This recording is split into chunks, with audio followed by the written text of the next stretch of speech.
the Truth Social post on September 20th, 2025, in which the president said, "We can't delay any longer, Pam," using your name, "not bringing criminal charges are killing our reputation," his words, "and credibility." And then goes on to tell you to prosecute a member of this committee, to prosecute the Attorney General of New York, and to prosecute James Comey. Do you consider that a directive to the Justice Department? Recognized. Thank you. Attorney General Bondi, good morning. I'm going to start on a different subject. Good morning. On behalf of families in my state. And I wanted to thank the FBI and the local justice officials in Minnesota, the U.S. Attorney's Office, for the work that they did catching the murder, in the horrific murder of my friend, Speaker Melissa Hortman, and her husband, and the shooting of Senator John Hoffman.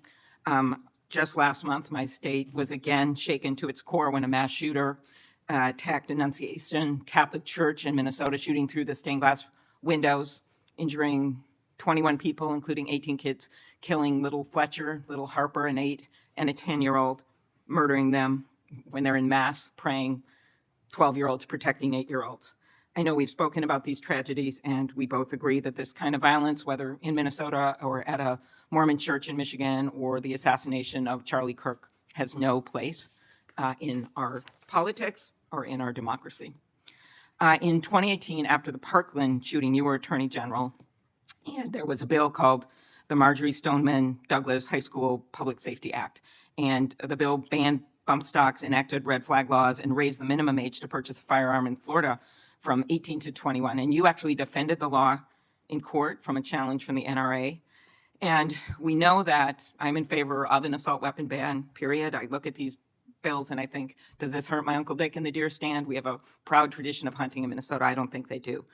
But as I talked to Director Patel, and he told me in the chair you are sitting in right now, that assault weapon bans could prevent future attacks. I talked to him about better background checks, about red flag laws, and then that perhaps we could find common ground on what actually happened in Florida, which would be to at least change the minimum age for purchasing assault weapon, because we've got 18 to 20-year-olds commit gun homicides at over triple the rate of adults 21 years and over, even though that wouldn't helped in Annunciation Church because he was a few years older.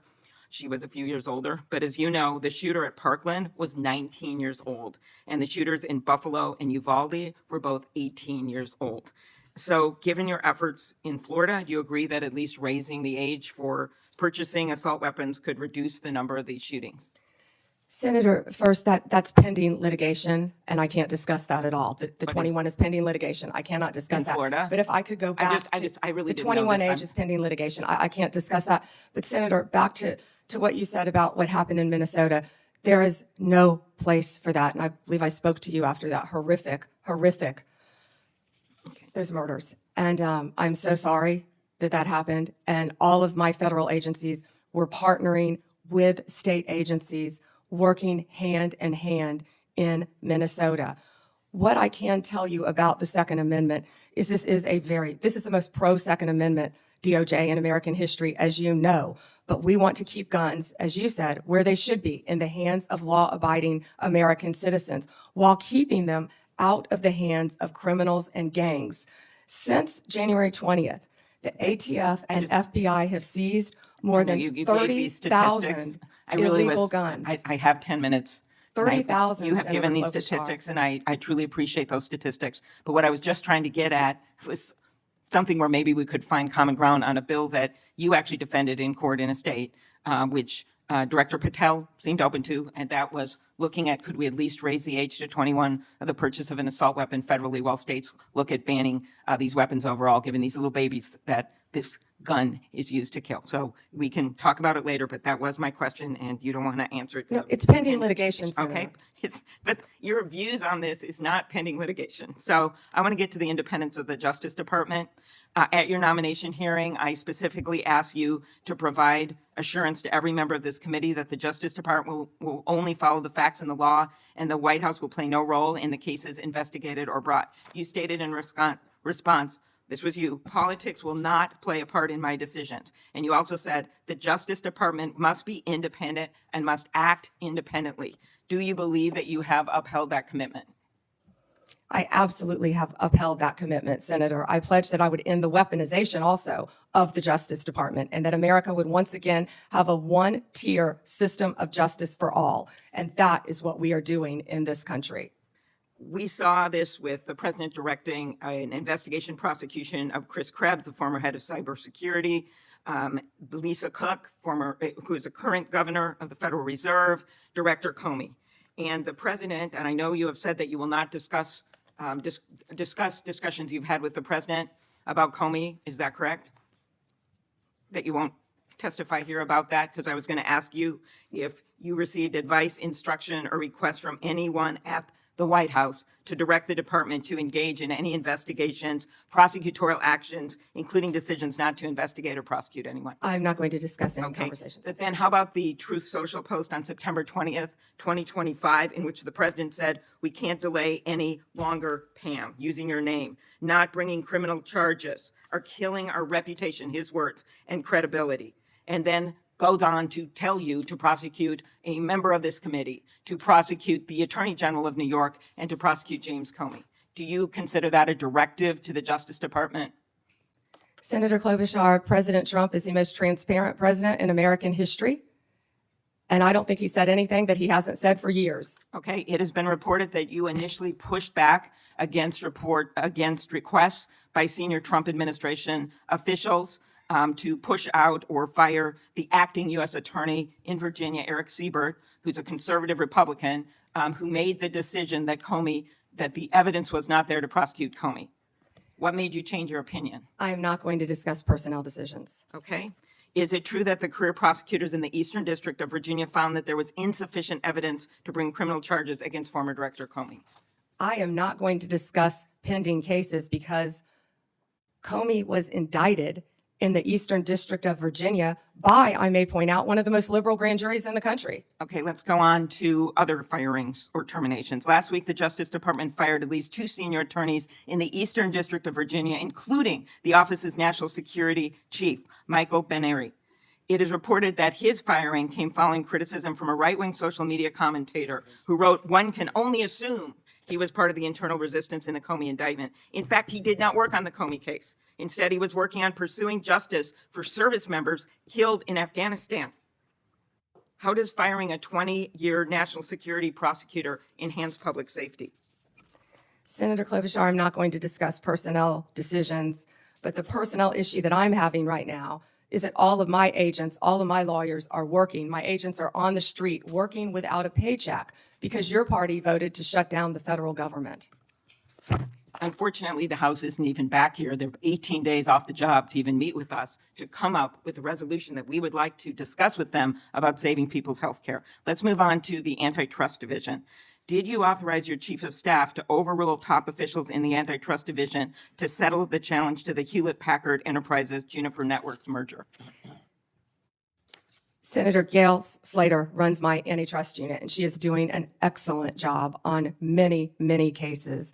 As you know, that is a pending case. Okay. In any merger, just to clarify, in any merger, Senator, there is a deal struck with our office and with the corporations involved, but then that also goes to a court to certify in any merger. In any merger, it's a multi-step process. Okay, I and will that ask some process further is still pending, questions Senator about Klobuchar. antitrust. I just had one other thing. DOJ can now take the extraordinary step of subpoenaing expired. journalists. Has the Justice Department issued any subpoenas to journalists under the updated guidance?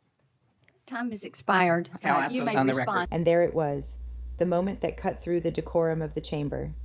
Senator Amy Klobuchar, steady but unflinching, looked across the table at Pam Bondi and asked what no one else dared to say aloud.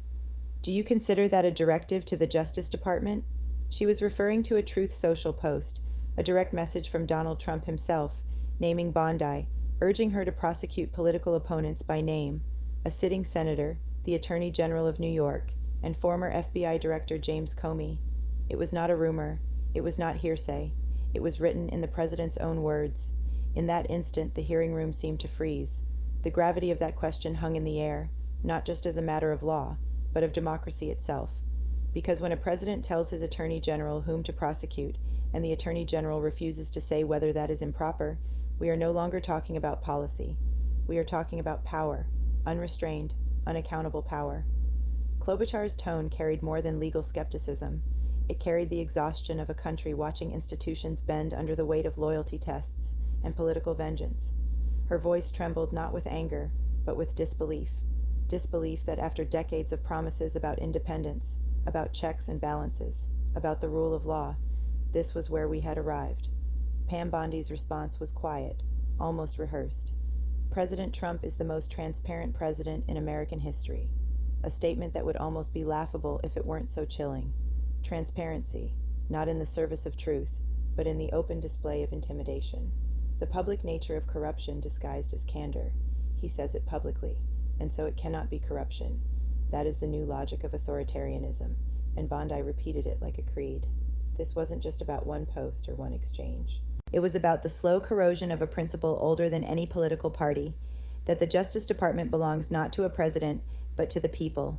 Every refusal to answer, every invocation of pending litigation, every deflection back to partisan talking points, they formed a portrait of a Justice Department not independent, but indentured.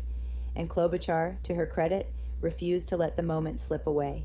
She pressed on, through the silence, through the rehearsed evasions, asking what it means when career prosecutors are fired after standing by evidence, when national security officials lose their jobs after right-wing commentators call for their heads.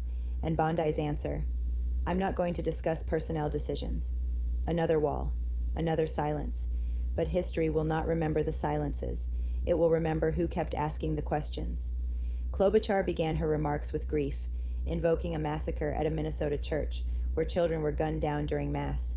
It was a plea for common ground, for something humane, for something real. Could we at least raise the age to purchase an assault weapon? She asked. It wasn't a radical demand. It wasn't even partisan. It was a cry for sanity in a country drowning in blood. And yet Bondi could not answer that either, not because she didn't know, but because she wouldn't. Because even reason itself has become political currency in the age of Trumpism. In that room, two visions of America sat across from one another. One believes in institutions, in facts, in the slow, imperfect pursuit of justice. The other believes in power, raw, personal, performative power, where loyalty is law and dissent is crime. When Bondi said, "This is the most pro-Second Amendment DOJ in history," it wasn't just a statement of policy. It was a signal to a movement that worships the gun more than the life it takes, a movement that sees every mass shooting not as tragedy, but as justification for silence. And when she shifted blame, saying her agents were working without pay because your party voted to shut down the government, it wasn't truth. It was theater, a weaponized grievance, designed to distract, to confuse, to turn responsibility into rhetoric. But beyond the partisan choreography, something deeper is happening. The idea of public service, the notion that those in power exist to serve, not to rule, is being tested, dismantled, redefined. When a president can publicly call on his attorney general to prosecute enemies, and the response is not outrage but compliance, we inch closer to a place this country has never wanted to be. This is not about left or right. It's about law and decay. It's about whether the American experiment can survive the normalization of corruption, whether independence of justice can still mean anything when every question becomes pending litigation. And as Klobuchar's time expired, the sound of the gavel was less about order and more about exhaustion, the exhaustion of oversight that meets a wall of denial. But here's the truth. Moments like this matter. Because hearings like these are not just performances for C-SPAN or YouTube clips for social media. They are the thin line between democracy and autocracy, between accountability and impunity. Every question that is asked, every silence that follows, becomes part of the record, the moral record of a nation deciding what kind of justice it will tolerate. The camera lingered on Klobuchar's face at the end, her eyes steady, her hands folded. It was the look of someone who knows that truth still matters, even if it's ignored in the moment, because truth, when spoken in the halls of power, echoes. Maybe not today, maybe not tomorrow, but it stays, and that's what this hearing was about, the echo of a question that cannot be buried. Who controls justice in America? The people, or the president? Pam Bondi may have refused to answer, but history will. Because the fight for truth, for fairness, for the rule of law, it's not over, it's just beginning. And the only way democracy survives is if we refuse to grow numb to moments like this.